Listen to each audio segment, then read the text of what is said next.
샬롬, 9월 6일 온라인 주일 성경 공부에 참여하신 우리 빈네리 가족들을 주님의 이름으로 환영하고 축복합니다. 욕망의 시대를 어떻게 살 것인가? 오늘은 이스라엘 자손이 다시라는 제목으로 지난 수요일 담임 목사님께서 해주셨던 말씀을 중심으로 성경 공부를 진행하도록 하겠습니다. 오늘 우리가 함께 보실 말씀은요, 사사기 10장 6절에서 16절 말씀입니다. 저와 여러분들이 함께 화면을 보시고 또 성경책이 있으신 분들은 성경을 펼치셔서 함께 큰 목소리로 읽어보도록 하겠습니다. 이스라엘 자손이 다시 여호와의 목전에 악을 행하여 바알들과 아스다롯과 아람의 신들과 시돈의 신들과 모압의 신들과 암몬 자손의 신들과 블레셋 사람들의 신들을 섬기고 여호와를 버리고 그를 섬기지 아니하므로 여호와께서 이스라엘에게 진노하사 블레셋 사람들의 손과 암몬 자손의 손에 그들을 파심해 그 해에 그들이 요단강 저쪽 길르앗에 있는 아모리 족속의 땅에 있는 모든 이스라엘 자손을 쳤으며 18해 동안 억압하였더라. 암몬 자손이 또 요단을 건너서 유다와 베냐민과 에브라임 족속과 싸움으로 이스라엘의 곤고가 심하였더라. 이스라엘 자손이 여호와께 부르짖어 이르되 우리가 우리 하나님을 버리고 바알들을 섬김으로 주께 범죄하였나이다 하니 여호와께서 이스라엘 자손에게 이르시되 내가 애굽 사람과 아모리 사람과 암몬 자손과 블레셋 사람에게서 너희를 구원하지 아니하였느냐? 또 시돈 사람과 아말렉 사람과 마온 사람이 너희를 압제할 때에 너희가 내게 부르짖음으로 내가 너희를 그들의 손에서 구원하였거늘 또 너희가 나를 버리고 다른 신들을 섬기니 그러므로 내가 다시는 너희를 구원하지 아니하리라. 가서 너희가 택한 신들에게 부르짖어 너희의 환난 때에 그들이 너희를 구원하게 하라 하신지라. 이스라엘 자손이 여호와께 여쭈되 우리가 범죄하였사오니 주께서 보시기에 좋은 대로 우리에게 행하시려니와 오직 주께 구하옵나니 오늘 우리를 건져내옵소서 하고 자기 가운데에서 이방 신들을 제하여 버리고 여호와를 섬김에 여호와께서 이스라엘의 곤고로 말미암아 마음에 근심하시니라. 아멘. 네, 우리 함께 읽은 말씀 가지고 먼저 마음 열기 질문을 나눠보도록 하겠습니다. 학창시절 반성문을 썼던 경험이 있으십니까? 그러면 그때의 기억을 한번 떠올려서 어떤 일로 쓰셨는지 또 어떤 일이 일어났는지 함께 나눠보는 시간을 갖기를 바랍니다.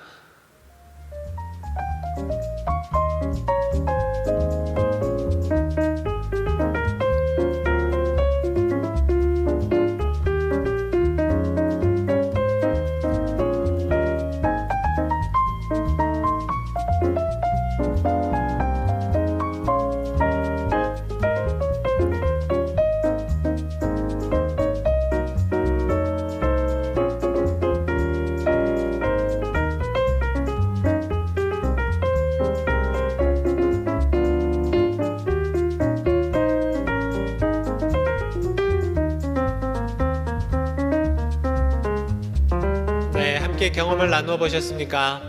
여러분들은 어떻습니까? 어렸을 적에 반성문을 써보신 적이 있으십니까? 그때는 왜 그렇게 깜지처럼 반성문을 쓰라고 했는지 참 이해가 되지 않았던 기억이 납니다. 반성문을 여러 장 쓴다고 해서 그 사람이 과연 잘못을 더 이상 저지르지 않을까라는 의구심들도 많이 가졌던 기억이 나는데요. 아마도 진짜로 반성하고 다시는 그런 짓을 못하게 하기 위해서 썼다기보다는 제 개인적인 생각으로 체벌하기 위해서 그렇게 하지 않았나 생각했던 기억도 납니다.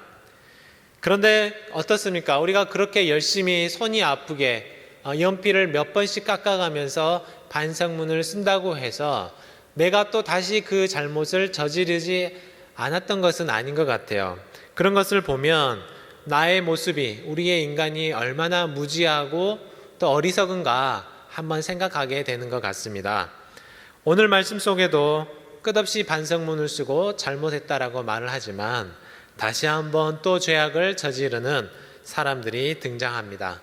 우리 말씀 열기 질문과 함께 살펴보도록 하겠습니다. 네, 첫 번째 질문인데요. 사사 돌라와 야일의 업적은 무엇입니까? 네, 1절과 4절을 보시고 이 두 사사의 업적을 한번 정리해 보시기 바랍니다.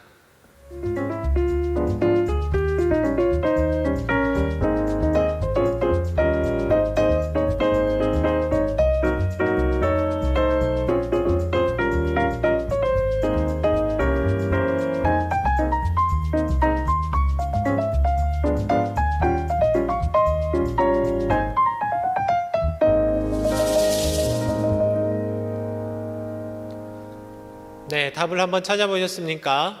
네, 아마 어렵지 않게 정리하셨을 것 같습니다. 23년 동안 사사직을 했던 돌라와 그리고 아들, 어린 나귀, 성읍 각각 30마리 이렇게 가지고 있었던 두 사람의 업적이 기록이 되어 있습니다.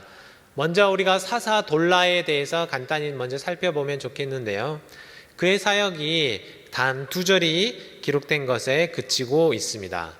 심지어 이 사사 돌라는 구약 학자들에 의해서 소사사, 작은 사사라고 이렇게 구분이 되고 있는데요. 성경 속에도 그의 이름이 단 한 번 언급이 되고 있고 또 긴 업적도 기록이 되지 않았지만 이전에 만났던 또 앞으로 만나게 될 여러 사사들의 군상을 생각을 해보면 그래도 이 정도면 참 평범하고 잘한 사람이다 라는 생각이 들 정도 드는 것이 바로 이 사사 돌라인 것 같습니다. 여기 오늘 말씀을 보면 딱 2절에 대해서 기록하고 있는데요. 최소한 성경은 그가 이스라엘을 구원하였다라고 기록하고 있습니다. 물론 그 이면에 담겨 있는 한계들도 있을 것이라고 생각합니다. 그러나 사사로서 이스라엘을 구원하는 일을 했다면 그것으로도 충분히 할 일을 다 한 자기의 소임을 마친 사사가 아닐까 그렇게 생각이 들기도 합니다. 그러면 돌라가 했던 사역이 무엇입니까? 성경은 단 한 가지 이스라엘을 구원하는 일을 했다라고 기록하고 있는데요. 그렇다면 무엇에서 이스라엘을 구원하였을까? 바로 이스라엘 자신에게서부터 구원을 한 것이 아닌가 우리가 미루어 짐작해 볼 수가 있습니다.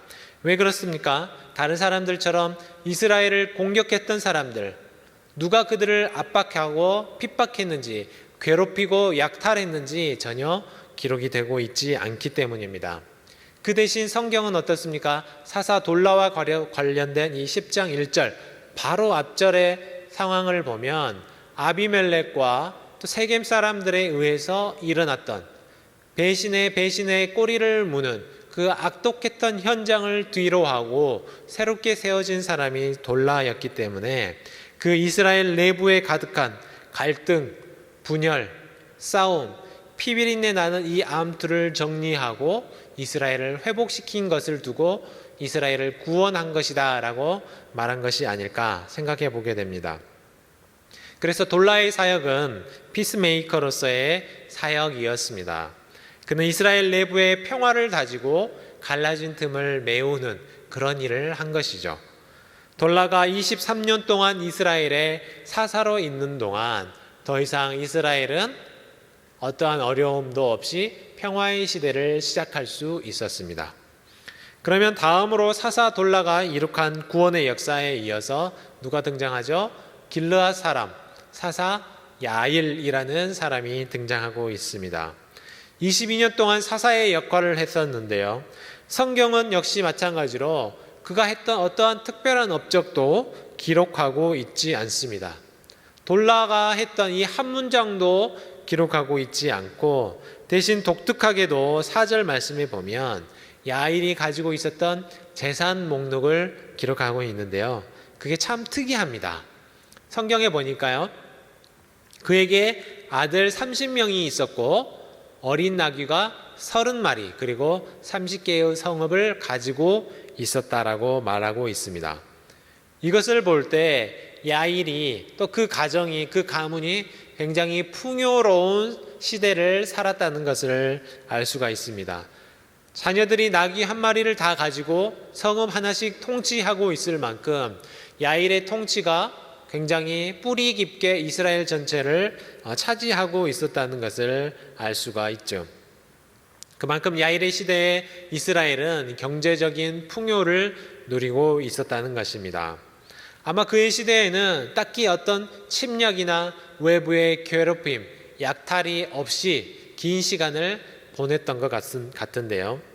따라서 돌라가 이스라엘을 23년 동안, 그리고 야일이 22년 동안, 도합 45년 동안 이스라엘이 특별히 요단강 동편 지역에는 평화와 풍요의 시대가 지속이 되고 있었다는 것입니다.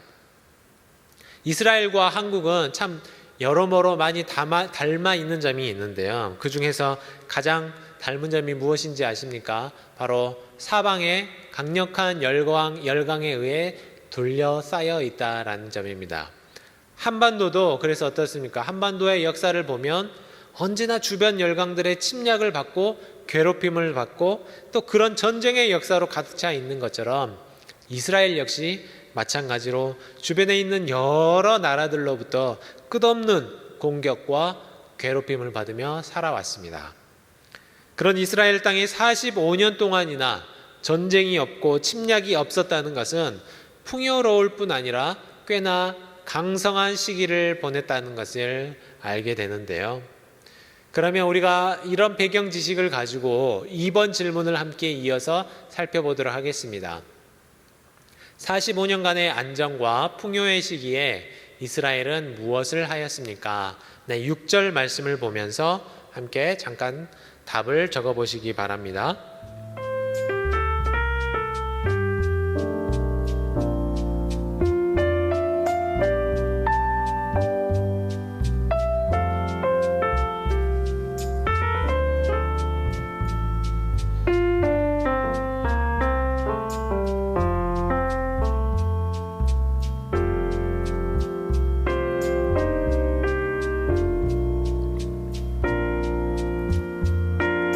답을 찾아보셨습니까? 이스라엘이 어떤 행동들을 했습니까? 6절 말씀에 보면 안타깝게도 이스라엘 자손들이 다시 우상들을 섬겼다라고 기록하고 있습니다. 이스라엘은 그렇게 길고 긴 45년 동안, 45년이라는 시간, 그러니까 두 세대에 가까운 시간 동안 번영과 안정, 풍요의 시대를 누렸습니다. 하지만 다시금 그 안에는 곰팡이가 자라고 있었습니다. 넘치는 식량 창고만 보고 즐거워하고 있었을 그때에 창고 깊숙한 곳에서는 좀이 그 곡식을 먹으면서 점점 상해가고 부패해 가고 있었습니다. 우리는 편안할 때에 또 배가 부를 때에 풍요로울 때에 더욱 깨어서 조심해야 할 것입니다. 모두가 행복하게 잘 사는 것 같고 풍요로울 것 같을 때에 더욱더 깨어 있어야 한다는 사실입니다. 이스라엘은 사사기 안에 나타나는 이 악순환의 사이클을 다시 한번 보여주고 있어요. 구원과 평안을 뒤로하고 다시 한번 죄악의 자리로 들어가게 됩니다. 그런데요, 오늘 성경 말씀을 보니까 그들의 이 악한 모습을 보면 이전보다 훨씬 더 강하게 더욱더 비참한 모습으로 이 우상의 세계에 깊숙이 빠져들었다는 것을 알 수 있는데요. 6절 말씀을 보시면 성경은 이렇게 기록하고 있습니다. 이스라엘 자손이 다시 여호와의 목전에 악을 행하여서 바알, 아스다롯, 아람의 신, 시돈의 신, 모압의 신, 암몬 자손의 신, 블레셋 사람들의 신을 섬겼다라고 기록하고 있습니다. 온갖 나라의 신을 다 섬겼는데 거기에 복수까지 붙인 거예요. 그러니까 이스라엘 안에는 정말 온갖 잡신이 다 모여들었다는 것을 보여주고 있습니다. 이전에 어떤 세대보다 더 악해진 것이 지금 이스라엘의 모습이었습니다. 45년간 그렇게 평화롭게 또 그렇게 풍요롭게 시간을 보냈다라고는 믿기지가 않는 것이죠. 그 풍요가 어디에서 왔을까요? 그들이 누렸던 평화가 어디에서 온 것입니까? 자기가 잘나서, 지들이 잘나서 그렇게 이룬 게 아니잖아요. 하나님께서 주신 것이었습니다. 배 곪고 아플 때는 하나님을 찾으면서 하나님이 풍성하게 채워주시면 어느새 하나님을 잊어버리고 자기의 그 욕망을 채울 이방의 각종 우상을 찾는 것이었습니다. 세상을 향해 눈을 돌리기 시작하는 것이죠. 그것이 어리석은 이스라엘이고 다시 하나님 앞에서 악을 행하는 이스라엘의 모습이요, 또 우리들의 미련한 모습일 것입니다. 우리가 풍요로울 때에 하나님을 찾았어야 했습니다. 안전할 때에 하나님을 찾았어야 했습니다. 그때에도 신실하신 하나님을 신실하게 찾고 하나님의 얼굴을 구해야 했다는 것입니다. 사람은 우리가 흔히 망각의 동물이라고 말을 하죠. 물론 우리가 하나님의 형상을 입은 사람을 동물에 비할 수 있겠습니까마는 그만큼 참 쉽게 잊고 사는 것 같습니다. 우리가 가진 것, 우리가 누리는 것 모두 오늘 하루까지 하나님이 주신 하나님의 선물이고 하나님의 은혜라는 것을 기억하고 묵상하며 하늘을 바라보며 사는 우리가 되시기를 바랍니다. 그러면 우리 세 번째 질문 함께 살펴보도록 하겠습니다. 매번 똑같은 실수나 잘못을 저지르면서 말로만 뉘우치는 사람을 만난 적이 있습니까? 네, 서로의 경험을 함께 나눠보시기 바랍니다.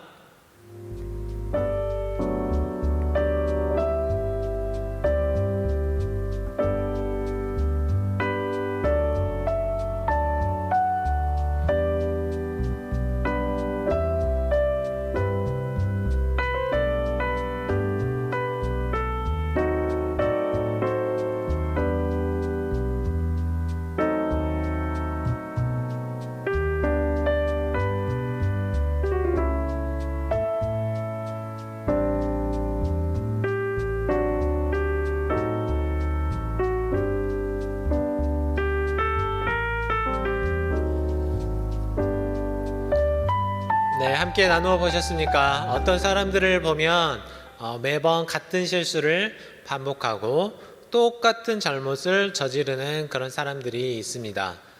저는 아니라고 말은 못하겠지만 왜 그럴까요? 담임 목사님께서도 한번 언급하셨는데요.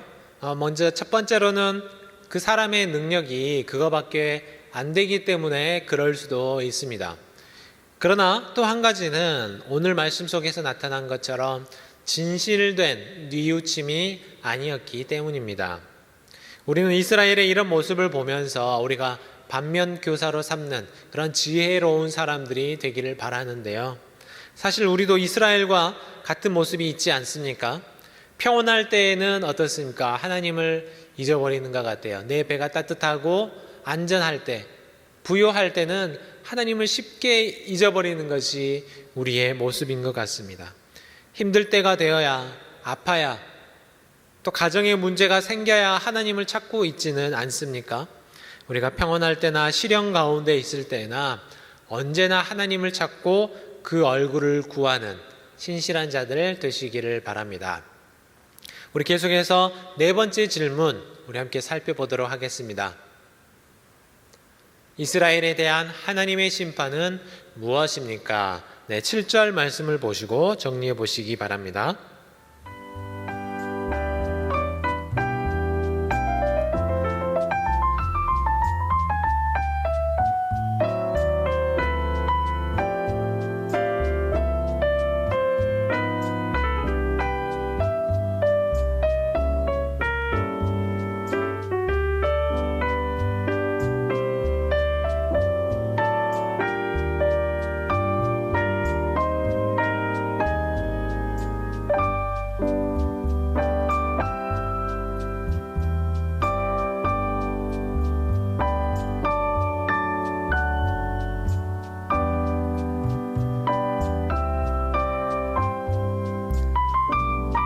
네, 함께 찾아보셨습니까? 성경은 어떻게 기록하고 있습니까?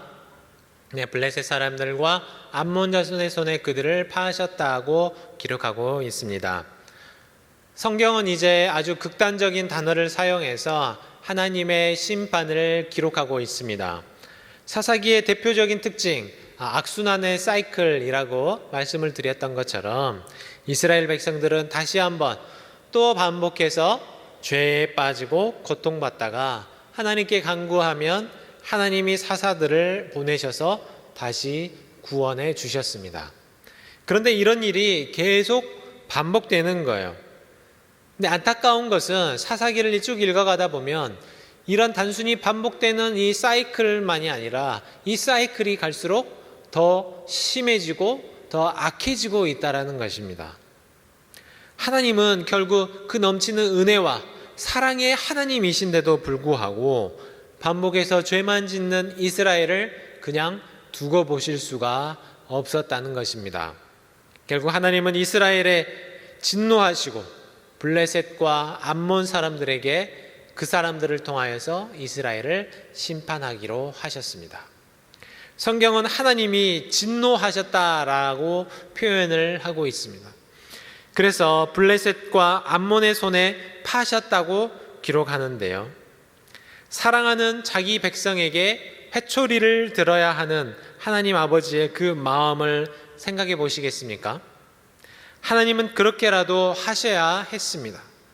지금 이스라엘은 하나님 앞에 제대로 회개하지도 않고 있었기 때문입니다.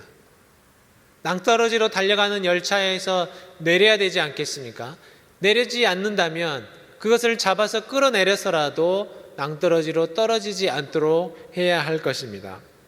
그동안 그렇게 해서 하나님께서 허용하심을 통해 이제 요단 동편에서 시작된 아모리 족속의 괴롭힘이 18년 동안이나 지속이 되었습니다. 그러다 보니까 지난 45년 동안 누렸던 평화 또 풍요는 다 잊어버릴 만큼 심각하고 아픈 상황이 그들에게 닥치게 된 것입니다. 거기에 설상가상으로 9절 말씀은 요단 동편에서 시작이 되었던 그 괴롭힘이 이제는 요단 서편 가나안 본진에까지 넓게 퍼졌다고 기록하는데 그것이 얼마나 심했는지 9절 마지막 부분을 보면 이스라엘의 공고가 심하니라 라고 기록하고 있습니다. 얼마나 그 아픔과 약탈이 심각했으면 무려 45년 동안 누렸던 풍요, 안정을 다 잃어버릴 만큼 그만큼 모두가 사라지고 공고함이 가득할 정도로 피폐해졌다라는 것입니다. 그러면 계속해서 5번 질문을 한번 보겠습니다. 하나님께 부르짖는 이스라엘 백성들에 대한 하나님의 반응은 어떻습니까? 16절 말씀 보면서 함께 적어보시기 바랍니다.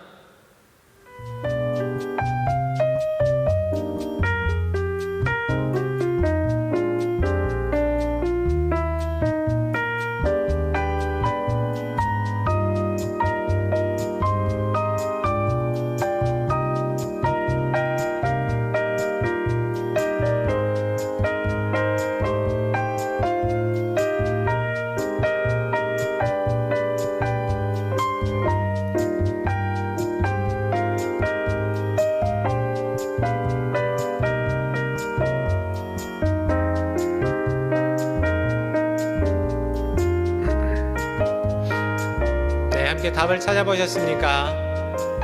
하나님의 반응은 어땠습니까? 하나님께서는 근심하셨다라고 성경은 기록하고 있습니다. 계속해서 살펴보면 이제야 이스라엘은 진정한 회개의 자리로 나오고 있음을 알 수 있습니다. 10절을 한번 보시겠습니까? 이 앞전에 이스라엘 자손이 여호와께 부르짖어 이르되 우리가 하나님을 버리고 바알들을 섬김으로 주께 범죄하였나이다 라고 기록하고 있습니다. 어떻습니까? 이미 10절에서 하나님께 회개의 기도, 용서를 구하며 구해달라고 이미 간구하고 기도했습니다. 그런데 그때는 하나님께서 어떻게 하셨습니까? 듣지 않으셨어요. 그들의 기도에 응답하지 않으셨습니다. 심지어 하나님은 13절 말씀에서 내가 다시는 너희를 구원하지 아니하리라고 하셨고 14절 말씀을 보면요, 그들이 너희를 구원하게 하라라고 이야기를 합니다. 나는 너희들 구원해 주지 않을 테니까 너희들이 택한 저 우상들에게 가서 구원해 달라고 간구하라고 기도하라고 말씀하는 것입니다. 하나님의 마음이 얼마나 진노로 가득 찼는지를 알 수 있는 것입니다. 너희들 구원해주고 용서해주는 일에 지쳤으니까 이제 너희가 그토록 찾고 좋아하는 이방 우상들, 바알이든지 아스다롯이든지 모압 암몬의 신들에게 가서 너희들 구원해달라고 요청하라라고 말씀하시는 것이죠. 왜 그랬을까요? 먼저는 반복해서 죄를 짓는 이스라엘의 죄악을 분명하게 지적하기 위해서였습니다. 그런데 더 중요한 이유가 있는데요. 그것은 10절에서 했던 이스라엘의 회개가 진정한 회개가 아니었기 때문입니다. 그때 여호와께 부르짖었던 것은 말로만 부르짖는 것이었습니다. 지금 당장 고통스러우니까 나 좀 구해달라고 말하는 그런 외침에 불과했다라는 것입니다. 회개한다고, 회개했다고, 잘못했다라고 말은 하지만 그들은 그들의 행실을 돌이키지 않았습니다. 말만 번지르르하게 하고 잘못했다고 하면서 진정으로 돌아서지 않았다는 것입니다. 하지만 16절 말씀을 보면 분명히 다른 구절이 하나 등장하는데요.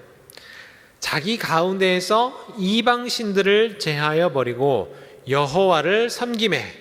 또 15절 말씀으로 돌아가 보면 이스라엘 자손이 여호와께 여쭈되 우리가 범죄하였사오니 주께서 보시기에 좋은 대로 우리에게 행하시려니와 오직 주께 구하옵나니 오늘 우리를 건져내옵소서. 어떻습니까? 10절 말씀과 다르게 15절과 16절에 나타난 그들의 행동을 보면 이것이 진정한 회개였다라는 걸 알 수가 있습니다. 실제로 행동으로 옮기고 있는 것이죠. 말로만 하는 외침은 회개가 아닙니다. 삶의 변화가 있어야 한다는 것이죠. 방향의 전환이 일어나야 하는 것입니다. 그것이 바로 진정한 회개인 것입니다. 진정한 회개는 지난 삶을 버리게 하고 과거를 청산하게 만듭니다.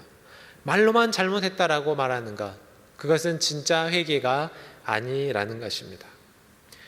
하나님은 이스라엘이 반복해서 죄를 짓는 것이 너무 속상하셨고 그것 때문에 결국 진노하셨습니다. 하지만 그래도 자기 백성이 결국에는 잘못을 인정하고 행동을 바꾸기 시작하니까 하나님도 그 마음을 바꾸시는 거예요. 그래서 심판을 거두셔야 했기 때문에 하나님이 근심하셨습니다. 여전히 우리에게 하나님은 또 이스라엘 백성들에게 회개의 기회, 돌아올 수 있는 시간을 허락하신 것입니다. 우리가 주님 앞에 참된 회개로 나아가는 그러한 믿음의 사람들 되시기를 바랍니다. 마지막으로 함께 우리가 6절 말씀을 6절 6번째 질문을 함께 살펴보도록 하겠습니다. 네, 습관적으로 진실함이 없이 예배에 참여하거나 기도했던 적이 있다면 스스로를 돌아보시고 또 우리를 여전히 기다리시는 하나님의 은혜 앞에 다시 한번 엎드리는, 그래서 하나님의 기쁨이 되는 자녀가 되기로 우리가 한번 다 같이 마음을 모아서 다짐할 수 있기를 바랍니다. 네, 우리 암송하기 말씀 함께 살펴보겠습니다. 사사기 10장 16절 말씀입니다. 자기 가운데에서 이방 신들을 제하여 버리고 여호와를 섬기매 여호와께서 이스라엘의 곤고로 말미암아 마음에 근심하시니라. 아멘. 함께 기도하겠습니다. 하나님 아버지 감사합니다. 자비로우시고 은혜로우신 그 하나님의 성품을 따라 여전히 우리가 우리의 잘못을 돌이키고 주님 앞으로 돌아오며 참된 회개로 나아오기를 기다리시는 주님께 감사를 드립니다. 여전히 내가 잘못했다고 반성문을 쓰고 있지만, 기도한다고 하지만 여전히 다시 죄악으로 또 잘못된 길로 빠져드는 우리를 불쌍히 여기시고 우리가 온 삶으로 하나님 앞에 회개하며 나의 삶의 방향을 온전히 바꾸는 그런 믿음의 사람들이 되게 하여 주시옵소서. 그래서 오늘도 여전히 우리를 기다리시는 하나님을 기억하고 하나님의 기쁨이 되는 오늘 하루가 되게 하여 주시옵소서. 이 모든 말씀 우리 주 예수 그리스도의 이름으로 간절히 기도하옵나이다. 아멘.